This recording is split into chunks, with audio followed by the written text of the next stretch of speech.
Bonjour et shalom, Richard Darmon au studio Kalita pour une nouvelle édition de notre magazine hebdomadaire Israël au cœur du Moyen-Orient, avec au centre de notre débat un nouveau et scandaleux chapitre dans la délégitimation de l'État juif. En effet, la Cour internationale de justice de La Haye s'apprête à accuser Israël, je cite, de crimes de guerre à Gaza et en Judée-Samarie.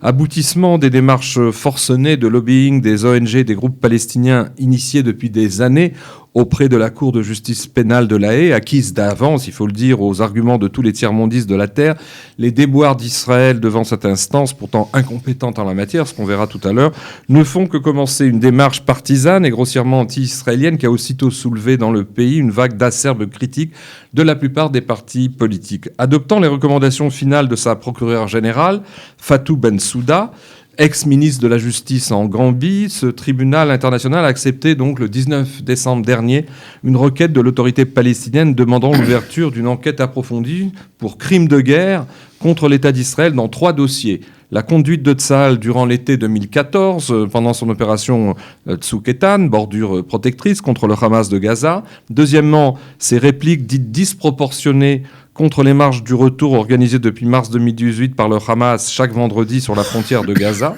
Et aussi, troisième, chef d'inculpation, même si le procès n'a pas encore commencé, contre l'ensemble des activités israéliennes de développement et de construction en Judée-Samarie et dans la partie de est de Jérusalem, et ce depuis 1967. Le tout en décidant, pour faire bonne mesure, comme c'est souvent le cas devant ce genre d'instance, on a décidé donc aussi d'enquêter sur les tirs intentionnels des roquettes du Hamas contre les civils israéliens et son traitement, et le traitement par le Hamas des civils palestiniens comme des boucliers humains.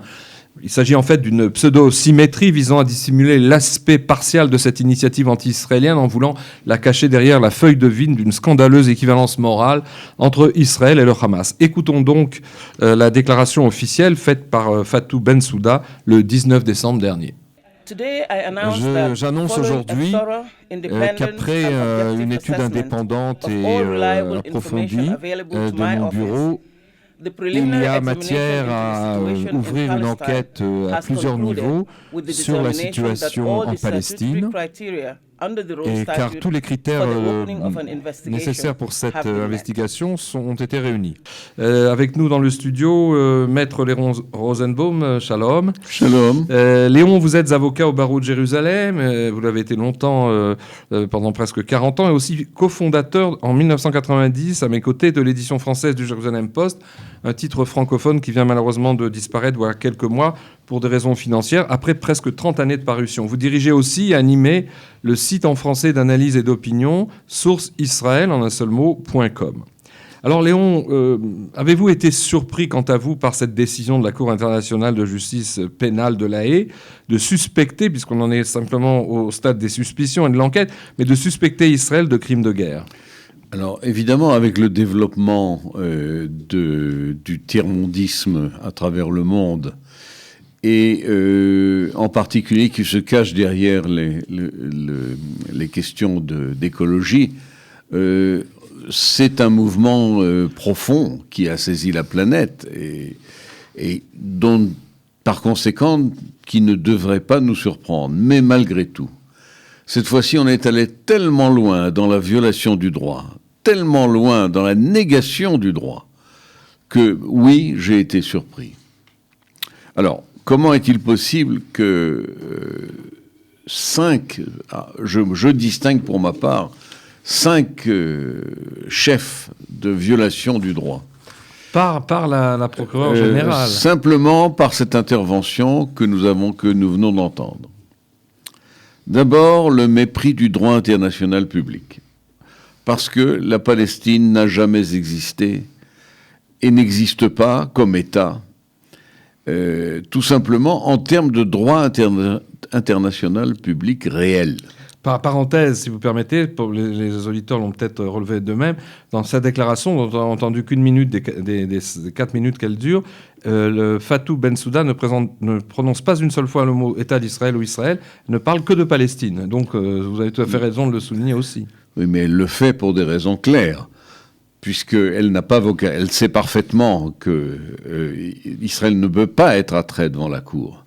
Et par conséquent, elle fait semblant de croire que la Palestine d'abord soit un État. Alors il faut d'abord expliciter pourquoi nous prétendons, nous, les juifs sionistes et les juristes juifs sionistes, que la Palestine n'est pas un État. Eh bien, tout simplement parce que il y a eu deux instruments de droit international public qui règlent pour l'instant la question du statut d'Eretz Israël, de la terre d'Israël. C'est d'abord le traité de San Remo, dont les négociations ont commencé en 1920, juste après la Première Guerre mondiale, mais la question relative à Eretz Israël n'a été tranchée qu'en 1923. Peu importe d'ailleurs les dates exactes, l'important c'est le dispositif. Le dispositif, c'est que la Palestine de l'époque, c'est-à-dire tout Eretz Israël, maravite, occidentale, entre le Jourdain et la mer, d'une part, mais aussi le territoire qui allait devenir le territoire jordanien, était destiné au peuple juif. Et avec vocation, bien sûr, à l'autodétermination, et donc à s'ériger en État souverain, qui est l'État d'Israël. Et par conséquent, tous les événements postérieurs, et en particulier l'invasion par la Jordanie de la Judée et de la Samarie, et par l'Égypte de la bande de Gaza, sont illégales au regard du droit international public. Et donc, ce qui légalement s'applique, ce sont les dispositions du traité de San Remo. Et donc, le peuple juif a vocation à s'installer sur ces territoires. Alors évidemment, il y a eu un traité de paix entre la Jordanie et Israël. Par conséquent, Israël n'a plus vocation à s'installer en Jordanie, mais en Judée, en Samarie et même à Gaza, en termes de droit international public, Israël a parfaitement vocation à s'installer sur les terres domaniales, puisque l'acte de droit international du traité de San Remo obligeait les Juifs, le peuple juif, à respecter les droits des autres communautés déjà installées. Ça, c'est la première raison juridique qui déclassifie en fait cette démarche. C'est la première raison. Mais il y a une seconde raison. Le deuxième élément, ce sont les accords d'Oslo. Les accords d'Oslo qui ont été contresignés par les puissances organisent le partage des compétences entre l'État d'Israël et l'autorité palestinienne. En aucun cas, cet accord ne met en place un État de Palestine. C'est bien entendu le désir du monde arabe et largement, visiblement, celui des Européens, mais ça n'est pas le texte légal qui devrait s'imposer, en aucun cas. Et par conséquent, c'est mettre la déclaration de Fatou Bensouda avalise une violation majeure du droit international public. Et en plus, puisque vous en parlez, du fait qu'elle déplace le centre de gravité du conflit, j'allais dire, en ouvrant donc une branche pénale, ça va à l'encontre de dispositions très claires des accords d'Oslo, des deux séries d'accords d'Oslo, qui précisaient que le contentieux et le différend entre les Israéliens et les Palestiniens sera traité par la négociation directe. Or là, ouvrir une branche pénale, c'est d'une certaine manière fermer la voie à toute négociation ultérieure. Absolument, c'est une violation du droit par l'autorité palestinienne, c'est une violation de ses obligations internationales. Parce que c'est elle qui a fait la démarche. Puisqu'elle a fait la... Mais le fait que la Cour l'accepte, c'est une complicité dans cette violation du droit. Alors la troisième raison... La troisième raison, c'est le principe de subsidiarité de la charte elle-même. La charte signée à Rome entre 123 États. Ce qu'on appelle le traité ou le statut de Rome. Le traité de Rome, c'est un statut qui donne le statut de cette Cour pénale internationale. Je fais remarquer que vous avez commis une petite erreur tout à l'heure dans l'énoncé de la Cour. Parce qu'il existe depuis des centaines d'années, en tout cas depuis plus d'un siècle, la Cour internationale de justice. Oui. Il ne s'agit pas de cette Cour, il s'agit d'une Cour pénale internationale qui est relativement récente. 98, je crois. Oui. Et et c'est là peut-être le cœur du problème. Elle est née, et elle le dit dans son préambule, elle est née en réaction à la Shoah, puisque durant la Shoah, personne ne défendait les Juifs, aucun État ne défendait les Juifs, et elle est née de la nécessité de défendre certains peuples victimes de génocide ou d'exactions épouvantables. Et l'extraordinaire, c'est qu'aujourd'hui, la boucle est bouclée. Alors même qu'elle est née pour défendre les Juifs, maintenant elle attaque les Juifs avec la pire des mauvaises foi. On en reparlera tout à l'heure, mais votre quatrième le principe de subsidiarité. La Cour n'est compétente que lorsque les États concernés n'ont pas de système judiciaire fiable. Or, elle vient remplir un manque, en fait. Elle vient remplir, et elle ne vient que dans ce cas-là. C'est-à-dire que lorsque existe un système judiciaire et que des faits allégués n'ont pas été examinés dans le cadre du système judiciaire local, alors elle peut se mettre en mouvement. Mais absolument pas lorsqu'existe, et c'est ce qui existe en Israël, un système judiciaire extrêmement fiable. Voire pesant aussi. Et parfois même exagéré dans l'examen des plaintes des victimes ennemies. Et par conséquent, il s'agit d'une violation majeure du statut de la Cour elle-même. Et vous disiez, après ce système de subsidiarité, il y avait deux autres raisons que vous invoquiez. Oui.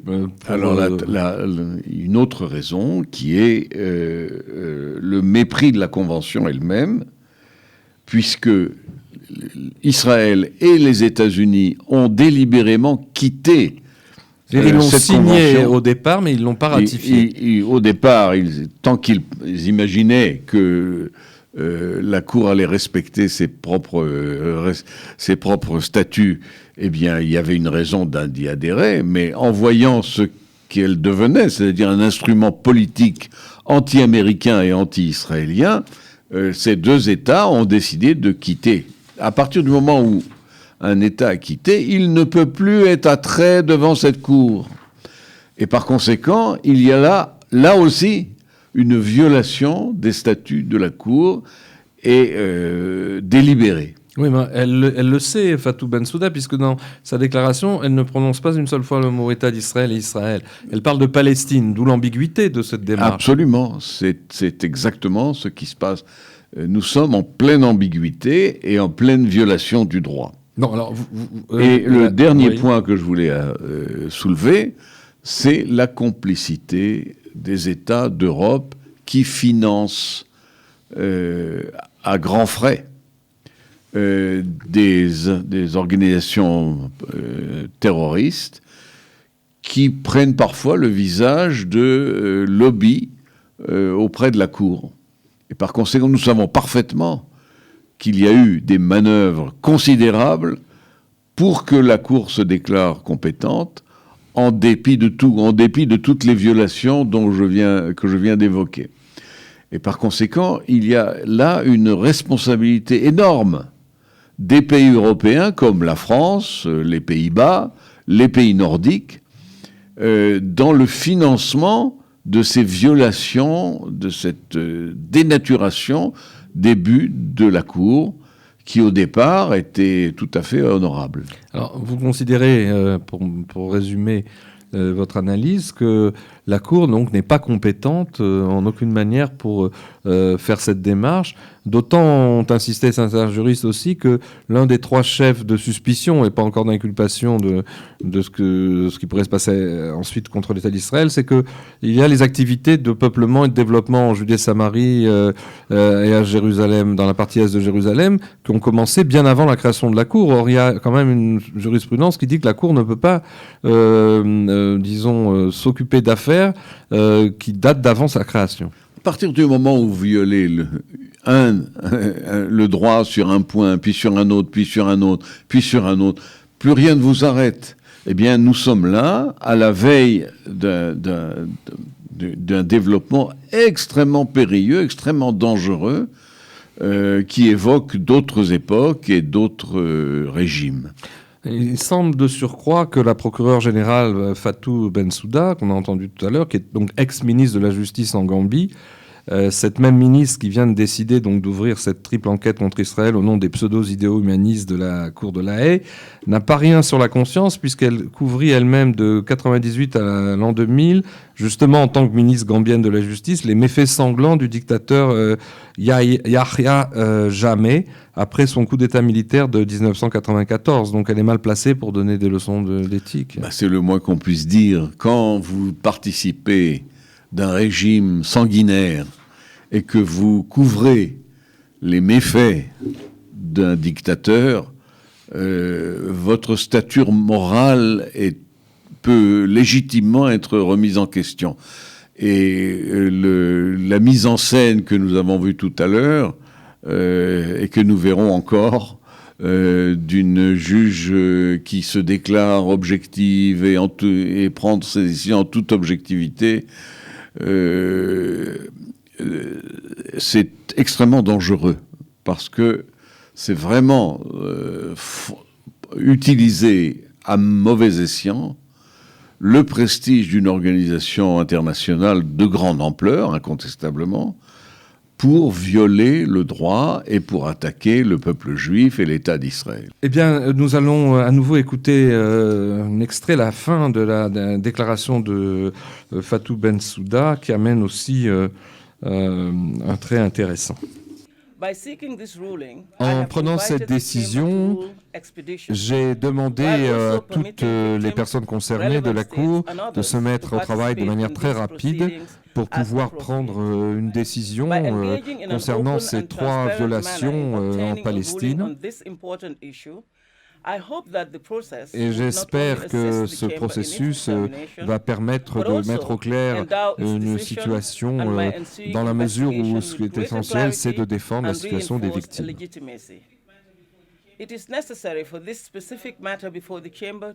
J'espère donc que cette question procédurale va être résolue très vite et qu'on va pouvoir se mettre au travail. C'était donc Fatou Bensouda qui nous expliquait pourquoi elle avait engagé cette triple enquête contre Israël.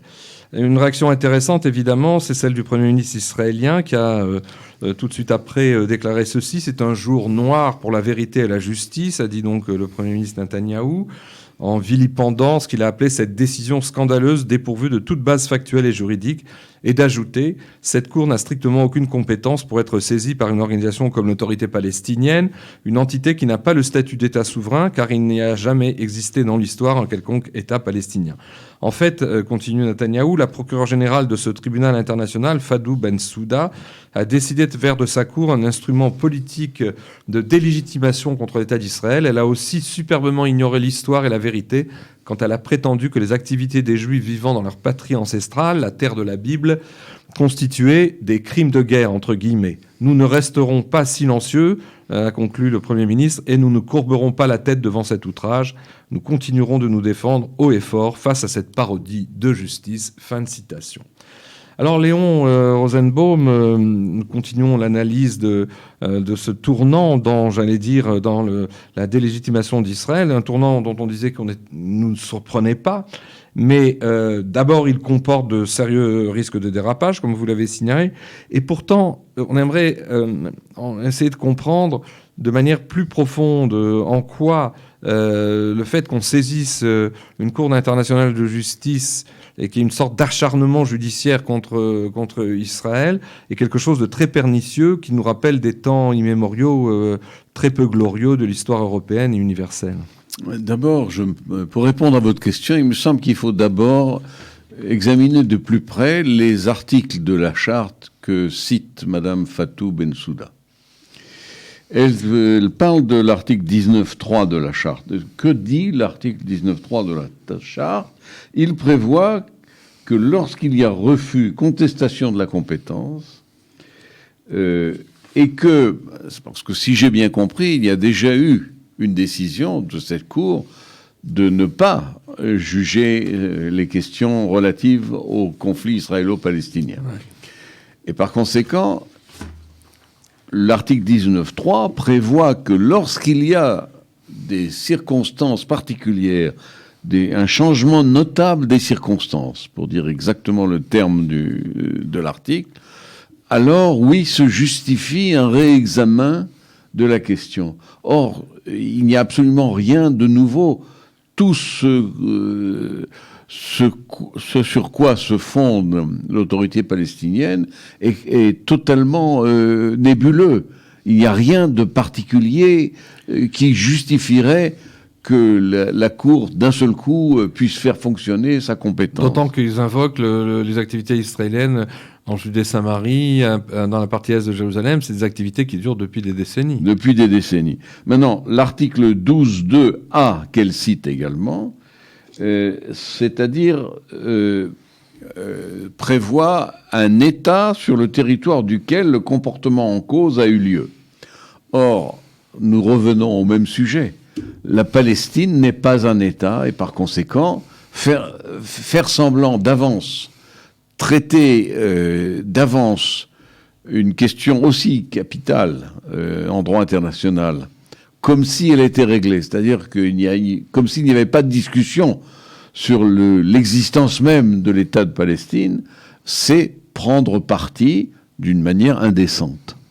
Et pourtant, on disait tout à l'heure que la Cour, pour toutes ces raisons, était incompétente, mais en Israël, on prend cela très au sérieux tout de même, car au cas où cette enquête, triple enquête, déboucherait sur un procès en bonne et due forme intenté contre Israël, qu'on sera bien obligé de nommer cette fois, où diverses personnalités accusées seraient reconnues coupables, éventuellement par le tribunal de ces pseudo-crimes de guerre, eh bien, des mandats d'arrêt internationaux pourraient être lancés contre le Premier ministre Netanyahou ou contre les deux ex-ministres israéliens de la Défense comme Moshe Ya'alon et Avigdor Lieberman, ou même l'actuel chef d'état-major de Tsahal, le général Aviv Kochavi, et ses deux précédents collègues, les généraux Benny Gantz et Gadi Eisenkot. Donc c'est une chose sérieuse. C'est extrêmement sérieux, c'est-à-dire c'est véritablement une mise en cause de la légitimité de l'État d'Israël. En Israël, personne ne s'y trompe, il me semble. Il n'est pas certain que tous les citoyens aient bien compris les enjeux. Ce sont des enjeux considérables et qui exigent une mobilisation sans précédent. À la fois des organes de l'État et du gouvernement, mais aussi des citoyens. C'est-à-dire que nous avons tous individuellement le devoir de bien comprendre que le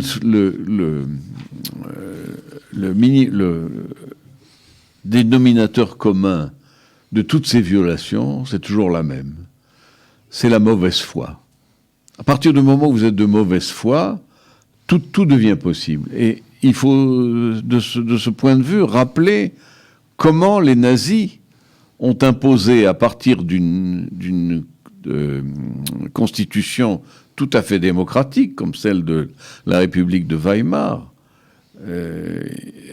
ont imposé d'un seul coup un régime d'une virulence et d'une dictatoriale terrible, justement à partir de la mauvaise foi. Et comment ont-ils présenté les choses ? Eh bien, il faut rappeler cela. Ils ont dit, nous ne changeons aucune loi, nous ne modifions aucune des dispositions très démocratiques de la Constitution de Weimar. Ils ont pénétré le système et ils ont fait la déclaration suivante, nous allons appliquer la Weltanschauung national-socialiste. La conception, en fait. Et qu'est-ce que la Weltanschauung ? C'est un terme philosophique qui était déjà très employé au XIXe siècle, qui veut dire le point de vue sur le monde, la manière de regarder le monde.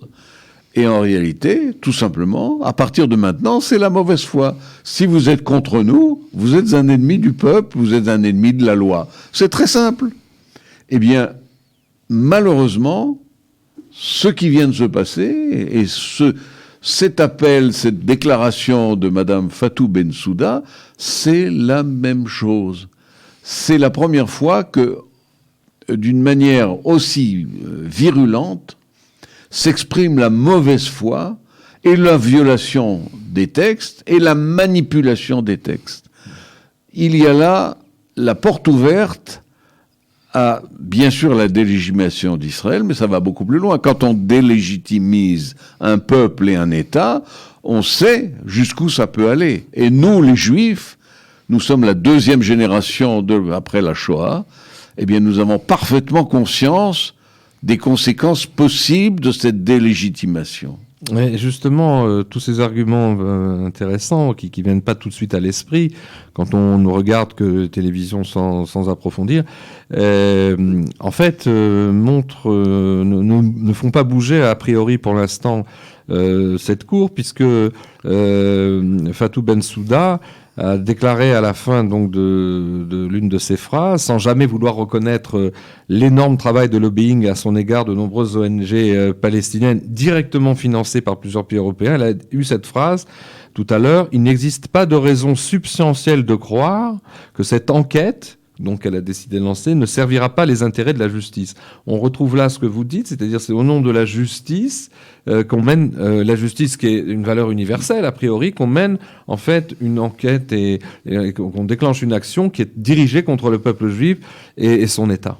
Eh bien, ça s'appelle une tartufferie, en bon français, mais une tartufferie qui peut conduire à un génocide, rien moins que cela. Mais vous considérez, justement, en ramenant cet exemple assez intéressant des méthodes nazies, vous considérez que d'une certaine manière, comme vous le disiez tout à l'heure, que cette cour qui a été instituée, je dirais, avec comme souci la réparation de l'inaction de la communauté internationale au moment du génocide nazi, que toute une boucle est bouclée dans le sens, une inversion qu'on connaît d'ailleurs dans d'autres domaines qui se répète. Une inversion est en train de se mettre en place, c'est-à-dire que les prétendus, les victimes du génocide devenus des Israéliens sont présentés comme des bourreaux et ils oppriment et ils se comporteraient de la même manière que les nazis par rapport aux juifs. Et donc, il y a une inversion extrêmement malsaine qui est à la base de tout le système de délégitimation d'Israël. Malheureusement, ce que vous venez de décrire est la réalité, c'est-à-dire nous sommes au postmodernisme, un postmodernisme où il n'y a plus de vérité, puisque la vérité, c'est la manière de l'exprimer. Ce qui serait la vérité, c'est la manière dont on raconte. Les narratifs. Les narratifs. Et comme ce postmodernisme a fait d'énormes dégâts dans l'opinion mondiale, il me semble qu'il y a un début de réaction, il me semble, mais peut-être suis-je trop optimiste. En tout cas, le tiers-mondisme d'un côté et Fatou Bensouda est manifestement un pur produit de cette idéologie, mais aussi le postmodernisme et l'écologisme avec une volonté de créer un gouvernement mondial, tout simplement. Ça veut dire l'écrasement, pour commencer, du peuple juif. Parce que malheureusement, le peuple juif a une personnalité telle, ou heureusement, vous voulez dire heureusement, mais malheureusement, c'est insupportable. Il devient la cible, il prête flanc à cette... Il prête pas le flanc, mais quoi qu'il fasse, quoi que nous fassions, quoi que nous disions, nous avons toujours des raisons d'avoir tort, aux yeux de beaucoup de peuples et d'idéologies. Mais alors, Maître Rosenbaum, face à cette mauvaise voie flagrante, à la fois de la procureure générale Bensouda et aussi des Européens qui sont derrière, qu'est-ce que peut faire Israël ? Est-ce qu'il n'y a pas des mesures à prendre ? Eh bien, oui. Les mesures à prendre sont de différents ordres. D'abord, il faut que le gouvernement prenne au sérieux cet événement et donne des instructions adéquates au ministère des Affaires étrangères, à tous les représentants d'Israël dans le monde, pour que d'abord, ils reçoivent une formation suffisante pour pouvoir dénoncer ce dont nous venons de parler. Ensuite, il est essentiel que les citoyens au-delà de l'appareil de l'État, se mobilisent également.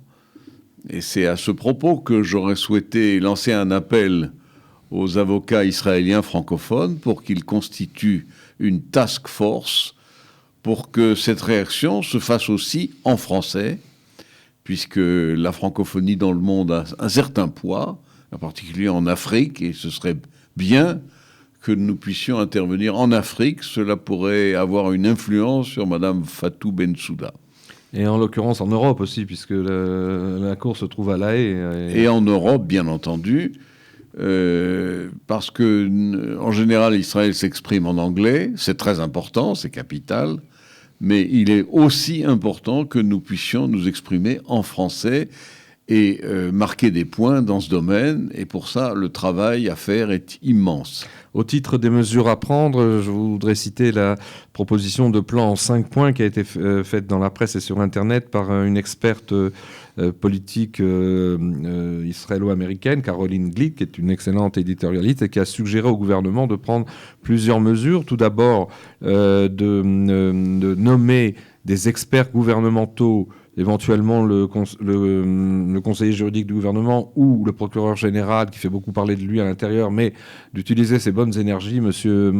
Avichai Mandelblit, auprès de la Cour internationale. Il a d'ailleurs lui-même réagi en montrant qu'elle était incompétente, et de remplacer finalement les avocats privés qui défendaient jusque-là Israël à La Haye par des représentants du gouvernement. Première mesure. Deuxième mesure, a-t-elle dit, il faudrait que tous les, comme vous le suggériez d'ailleurs, tous les porte-parole d'Israël, soit les plus officiels comme les diplomates, mais aussi les Israéliens qui voyagent à l'étranger, dans tous les forums possibles, puissent dénoncer cette cour et l'inanité de cette démarche.